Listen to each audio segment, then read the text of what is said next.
Hi guys, grab a coffee, settle in, and let's talk about our top G1 Transformers in the modern line.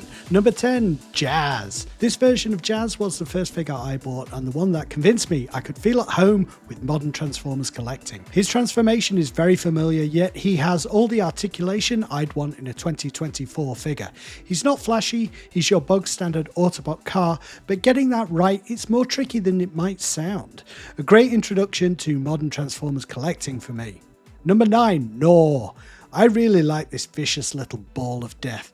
It's hard to see how both his robot and shark modes could be more accurate. He hangs around on my display shelf wondering where all his Sharkticon mates have gone, and my only wish is that Hasbro would release a troop builder pack for Gnaw, so the effect of the Sharkticon horde, we could recreate that without blowing a crater in our bank accounts. Number 8, Wreck-Gar, but any of the Junkions would do in a pinch. They're all great for supporting characters, some don't even speak in the cartoon after all. Chunky, solid sculpts that still benefit from great articulation and some seriously meaty accessories. I love their massive wheels that bolt on securely to the arms and legs. Their bike modes are just the right size also for deluxe characters to ride them. They can't really ride each other, the scale is off for that, they're a bit too big. Collecting in the UK in the 80s, I would have killed for Wreck-Gar. I don't think he was ever released here. So the fact I've got a bunch of Junkions now with this Wreck-Gar being the standout with his mustache, I think it looks really good. It's a dream come true. Number 7, Smokescreen, one of the few characters from the tail end of the War for Cybertron line that I did pick up because he seemed like an indication to me of what was to come. Stop trying to make the figures gritty and weathered, just get the original cartoon likeness right. Smokescreen will always be a favourite of mine because of his bright livery. He always looks striking on display, and this rendition, while it's not perfect, it's exactly what I wanted. Number 6, Hound. This cartoon Hound was released in a 5-pack, but it really should have got an individual release for those who already have the other figures in that pack. He just looks really cartoon accurate. I don't know how else to put it. I remember when I was considering getting into the Masterpiece a few years ago, just wishing Hasbro would attempt something similar.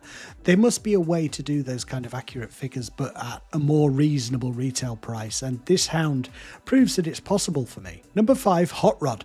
Hot Rod seems like a really difficult figure to get right. Even the Masterpiece line seems to struggle. I think on balance this is one of the best Hot Rods I've seen. It's a shame it's not more versatile in terms of articulation. His shoulder joints in particular limit what you can do with his arms, but his proportions and likeness, they're very close to the cartoon. A good example of features being the answer also for Voyager class figures that aren't too big. You know, you get extra stuff with them. His visor drops down and he has these articulated fingers so he can hold the matrix.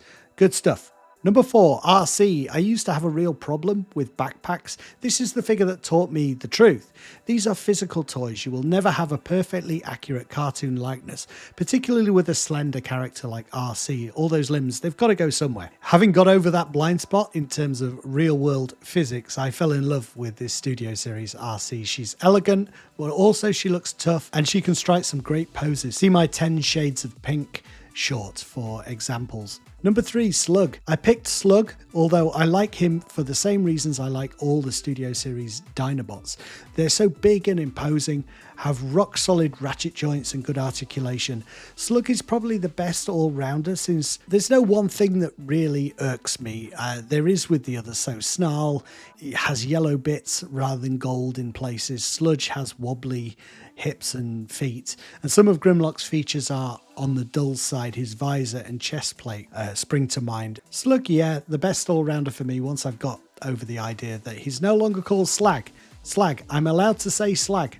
Number 2, Gears. Some figures are all about grand gestures. They wow you because they're massive, they have cool features and tons of accessories. I like this Gears for its simplicity. The transformation is so simple and satisfying, yet he has all the articulation you could want and really captures the essence of the character. Also a personal fave because Gears was my first Transformer, so I'll always have a soft spot for him.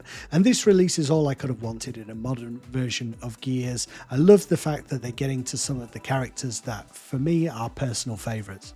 For my number 1, I tried to pick a figure that was a good all-rounder because, if I'm honest, my choice of favourite could change from week to week. There are always missteps and nitpicks, but I think broadly speaking Hasbro is doing a great job of updating these classic characters. Most of the vids on my channel revolve around these figures, so if you're interested in following my collecting journey, then please do like the video and sub up. Hearing from viewers is what gives me an idea of the types of videos to make next. But without further ado, here's my number 1 pick. It's Galvatron.